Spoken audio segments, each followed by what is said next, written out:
Hello students, good morning. आज हम fungi का क्लासिफिकेशन पढ़ने जा रहे हैं। फंजाई जो है फंगस या कवक जिसको कि आप कहते हैं। कुछ बच्चों ने कहा था कि मैडम एल्ब्यूगो के क्लासिफिकेशन में क्या लिखना है। एल्ब्यूगो का क्लासिफिकेशन जो है वो एल्ब्यूगो से वाइट रस्ट डिजीज़ जो होती है उसके साथ में करवाया गया है पहले ही। आप उस यूट्यूब पर अपलोड वीडियो को देखेंगे तो आपको समझ में आ जाएगा। आज हम जो सिस्टम ऑफ क्लासिफिकेशन पढ़ने जा रहे हैं उसको कहते हैं एंसवर्थ क्लासिफिकेशन। एंसवर्थ जो थे उन्होंने 1973 के अंदर एक क्लासिफिकेशन या वर्गीकरण दिया। अब आपको सबको पता होना चाहिए, आप छोटी क्लासेस में भी पढ़ लेते हैं कि क्लासिफिकेशन क्यों आवश्यक है। क्लासिफिकेशन की आवश्यकता इसलिए होती है कि पूरे संसार में, पूरे जगत के अंदर बहुत सारे अनगिनत जीव जंतु रहते हैं। अगर हम उनको अलग अलग समूहों में या अलग अलग ग्रुप्स में विभाजित नहीं करेंगे समानता और असमानता के आधार पर, तो हम उनको नहीं पढ़ सकते, उनको पढ़ना असंभव होगा हमारे लिए। इसलिए वर्गीकरण जो है वो बहुत ही आवश्यक होता है किसी भी जीव जंतु को समझने के लिए। तो फंजाई जो है उसके अध्ययन को माइकोलॉजी कहते हैं। माइकोलॉजी से रिलेटेड एक इंस्टीट्यूट है, कॉमनवेल्थ माइकोलॉजिकल इंस्टीट्यूट। एंसवर्थ जो थे वहाँ के डायरेक्टर थे पहले। हिज स्कीम ऑफ क्लासिफिकेशन, जो कि उन्होंने क्लासिफिकेशन की स्कीम दी, वो बहुत ही आदर्श मानी जाती है और बहुत सा जगह पे जो है इसको काम में लिया जाता है। और आज हम जो है इनके द्वारा जो फंजाई का क्लासिफिकेशन प्रस्तुत किया गया था उसके बारे में पढ़ेंगे। और इन्होंने जो है फंजाई कवक से संबंधित जितने भी जीव थे या जितने भी ऑर्गेनिजम्स थे उनको एक डिवीज़न में रखा। इस डिवीज़न को उन्होंने मिक्सोमाइकोटा नाम दिया।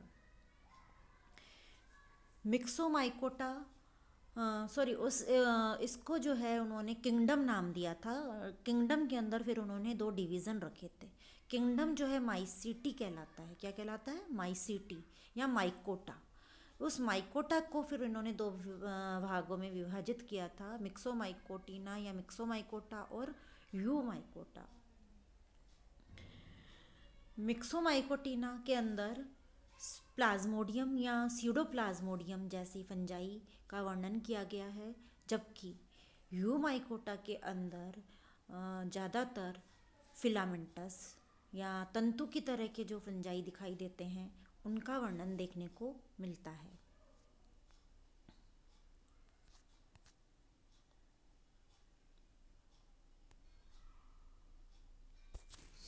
तो kingdom mycota is further divided into, मैंने अभी बताया, इनटू टू डिविजन्स, मिक्सोमाइकोटिना और जिनको कि स्लाइमोल्स कहते हैं, एंड यूमाइकोटिना, इनको ट्रू फंजाई के नाम से भी जाना जाता है। यहाँ आप देख रहे हैं कि डिवीज़न जो होता है उसका एंड जो है वो माइकोटा से हो रहा है। और ये माइकोटा जो है या मिक्सोमाइकोटा डिवीज़न और यूमाइकोटा डिवीज़न, इसको जो है फिर से सब डिवाइड किया गया है। सब डिवीज़न के अंत में माइकोटिना लगेगा। माइकोटिना जो है ये क्या है? Sub division. जहाँ पे माइकोटिना लिखा हुआ आपको दिखे तो आप समझ जाइएगा कि ये सब डिवीज़न है। जहाँ पर आपको माइकोटा लिखा हुआ दिखाई देगा आप समझेंगे कि ये डिवीज़न लिखा हुआ है। जहाँ पर माइसिटीज़ लिखा हुआ दिखेगा अंत में उसको हम क्लास कहेंगे। जहाँ पर माइसिटीडी लिखा हुआ दिखेगा अंत में उसको हम सब क्लास कहेंगे। और जहाँ पर अंत में हमें ऑर्डर के अंदर एल्स लगा हुआ दिखाई देगा, वहाँ पर एल्स अगर लास्ट में आता है तो इसको हम ऑर्डर कहेंगे, फैमिली। अगर एसी लिखा हुआ है, ACEAE, तो उसको हम फैमिली के नाम से जानेंगे। अब जो है जो डिवीज़न हमने बताया कि फंजाई के दो डिवीज़न्स होते हैं, एक तो मिक्सोमाइकोटा और दूसरा यूमाइकोटा। तो इसके माइकोटा लास्ट में आ रहा है और ये दो डिवीज़न है। इन दोनों डिवीज़न्स को फर्दर हमने क्लासिफिकेशन में लिखा है कि किस तरह से मिक्सोमाइकोटिना को डायरेक्टली ही क्लासेस के अंदर विभाजित कर दिया जाता है, जबकि यूमाइकोटा बहुत बड़ा है और इसमें ट्रू फंजाई आती है, इसलिए इसको सबसे पहले सब डिविजन्स में बांटना पड़ता है क्योंकि ये बहुत बड़ा है। और इसको पहले 5 भागों में बांटते हैं यूमाइकोटा को, जबकि मिक्सोमाइकोटा इसमें कम मेंबर्स हैं, इसको डायरेक्ट ही हम क्लासेस के अंदर विभाजित कर देते हैं और इसमें 4 क्लासेस पढ़ते हैं, कैरेशियोमाइसिटीज़, हाइड्रोमिक्सोमाइसिटीज़, मिक्सोमाइसिटीज़, प्लाज्मोडियोफोरोमाइसिटीज़। नेक्स्ट हमारा आता है यूमाइकोटा डिवीज़न, जिसके अंदर 5 सब डिवीज़न पढ़ते हैं, मेस्टिगोमाइकोटीना, जाइगोमाइकोटीना, एस्कोमाइकोटीना, बेसिडियोमाइकोटीना, ड्यूटेरोमाइकोटीना, फंजाई इम्परफेक्टाई भी कहते हैं ड्यूटेरोमाइकोटीना को। ये 5 सब डिवीज़न फर्स्ट ईयर में पढ़ने से पहले आप जब प्लांट किंगडम या एनिमल किंगडम का क्लासिफिकेशन पढ़ते हैं, एक तो आप 9th में पढ़ते हैं, दूसरा आप 11th में पढ़ते हैं, वहाँ भी आप इनके बारे में पहले पढ़ते हैं। लेकिन जो बच्चा फर्स्ट ईयर में आता है वो इन सब चीज़ों को इतना याद नहीं रख पाता है, और ये अब ऐसी आपकी क्लास है फर्स्ट ईयर जिसमें आपको कि इन सब चीज़ों को याद अब रखना है और आगे ये हमेशा याद रहें इसका प्रयास करना है।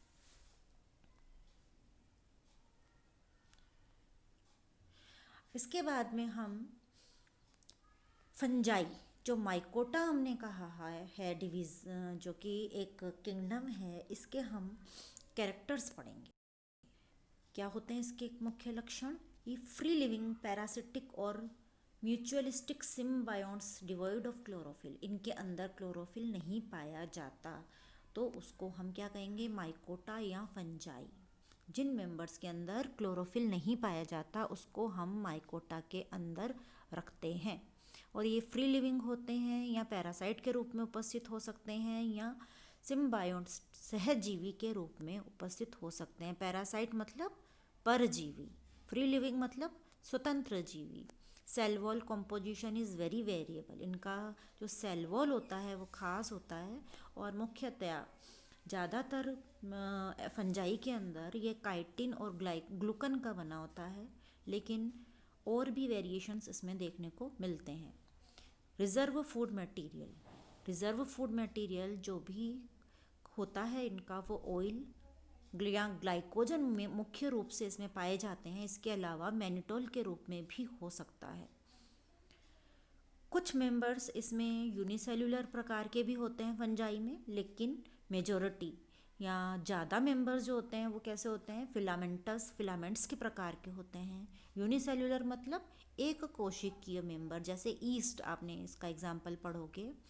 और सेल वॉल का मतलब होता है कोशिका भित्ति। कॉम्पोजिशन मतलब संगठन। तो किससे ये बनी हुई होती है? काइटिन या ग्लूकन मेन कंटेंट होते हैं जिनसे कि ये बनी हुई होती है।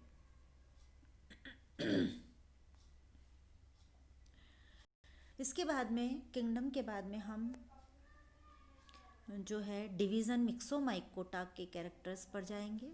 वॉललेस ऑर्गेनिजम्स, माइकोटा के जो मेंबर्स होते हैं इनके अंदर वॉल, जो कि अभी अपन ने पढ़ी कि माइकोटा के कैरेक्टर्स हमने पढ़े या माइसिटी के कैरेक्टर्स हमने जो पढ़े, वॉललेस ऑर्गेनिजम्स होते हैं ये।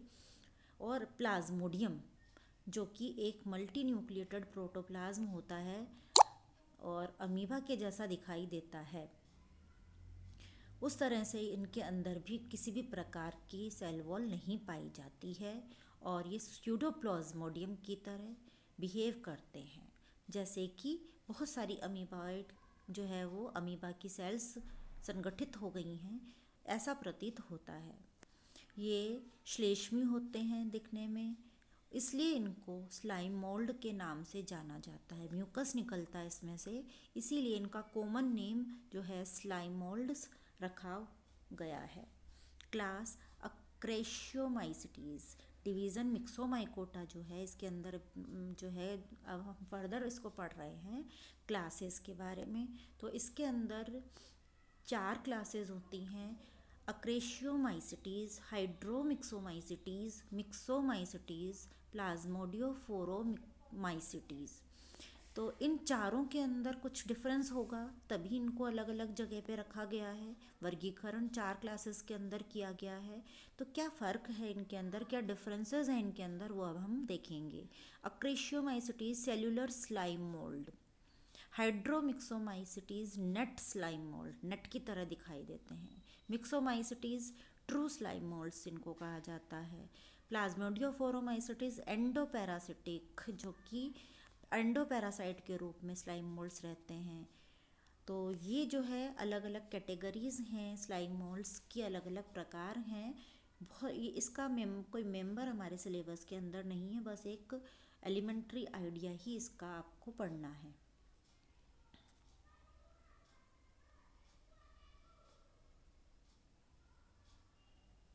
इसके बाद में हम जो है बताया था कि मैंने यूमाइकोटिना जो है इसको सब डिविजन्स में बांटा है। 5 सब डिवीज़न है इसमें। मेस्टिगोमाइकोटिना, जाइगोमाइकोटिना, एस्कोमाइकोटिना, बेसिडियोमाइकोटिना एंड लास्ट डिवीज़न ड्यूट्रोमाइकोटिना और फंजाई इम्परफेक्टाई। अब इन सब के अंदर जो है कुछ डिफरेंसेस होंगे, कुछ अलग अलग चीज़ें होंगी, कुछ अलग अलग कैरेक्टर्स होंगे, जिसके कारण इतने 5 सब डिवीज़न जो है इस यूमाइकोटा के बनाने पड़े। तो ये 5 डिवीज़न्स जो यूमाइकोटा के बनाने पड़े, उनमें भी कुछ डिफरेंसेस हैं। जैसे मेस्टिगोमाइकोटिना मोटाइल सेल्स पाई जाती हैं, मतलब इनमें चल बीजाणु, जो कि चल सकती हैं कोशिकाएं। जो चल बीजाणु में आप सबको पता है कि फ्लैजिला होते हैं, जिसके द्वारा ये स्पोर एक जगह से दूसरे जगह पर जा सकते हैं। परफेक्ट स्टेट स्पोर, ऊ स्पोर का निर्माण भी इनके अंदर होता है। तो ये मेस्टिगोमाइकोटिना सब डिवीज़न की खासियत होती है। दूसरा है जाइगोमाइकोटिनिया। जाइगोमाइकोटिना जो होता है, इसका माइसीलियम जो होता है असेप्टेट होता है। इसी तरह से मेस्टिगोमाइकोटिना का माइसीलियम भी असेप्टेट होता है। परफेक्ट स्टेट जो होती है, इसके अंदर जाइगोस्पोर होती है और इसमें जू स्पोर्स का निर्माण नहीं होता है। स्पोर जो होते हैं बिना नॉन मोटाइल स्पोर्स होते हैं जाइगोमाइकोटिना में, जो कि इसमें लिखा नहीं है, आप लिख लीजिए। Sub division ascomycotina. Sub division ascomycotina में अब जब माइसीलियम जो होगा वो सेप्टेट होने लगा, उसमें सेप्टा बन गए। मल्टी न्यूक्लिएटेड या केंद्रक जो दिखाई देते हैं कोशिका के अंदर, वो अब इसके अंदर सिनोसाइटिक सम केंद्र की स्टेज इसके अंदर दिखाई नहीं देती है। जबकि मेस्टिगोमाइकोटिना के अंदर जो है सम केंद्र की अवस्था, सिनोसाइटिक अवस्था भी पाई जाती है। ईस्ट और septate mycelium perfect state ascospores बनते हैं। एस्कस के अंदर एस्कोकार्प जो है इसमें एक फ्रूटिंग बॉडी के रूप में पाया जाता है। ये हम जब अभी एस्कोमाइकोटिना या जाइगोमाइकोटिना पढ़ेंगे तब इनके बारे में डिटेल में पढ़ेंगे। सब डिवीज़न बेसिडियोमाइकोटिना, इसके अंदर जो है माइसीलियम जो है वो सेप्टेट होता है। Perfect state spore basidio spores के रूप में पाए जाते हैं और बेसिडियम के ऊपर ये या बेसिडियम के ऊपर ये स्पोर्स बेसिडियो स्पोर्स पाए जाते हैं। नेक्स्ट और लास्ट सब डिवीज़न जो है वो है ड्यूटेरोमाइकोटिना। ड्यूटेरोमाइकोटिना जो है इसको फंजाई इम्परफेक्टाई के नाम से भी जानते हैं। फंजाई इम्परफेक्टाई में भी माइसीलियम जो होता है वो सेप्टेट होता है। इसकी भी परफेक्ट अवस्था जो है वो अननोन है, इसके बारे में कोई ज्ञान नहीं है कि इसमें परफेक्ट स्टेट का मतलब ये है कि इसके अंदर कोई सेक्सुअल रिप्रोडक्शन नहीं पाया जाता है और ये सिंपल रहते हैं।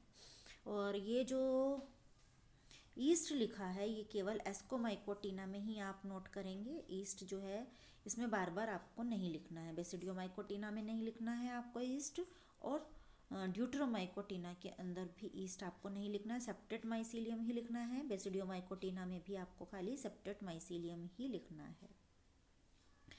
तो इतना आज के लिए बहुत है। ये बेसिक आउटलाइन है फंजाई के क्लासिफिकेशन की। इसके बारे में और ज़्यादा डिटेल में हम नेक्स्ट क्लास में पढ़ेंगे। Thank you.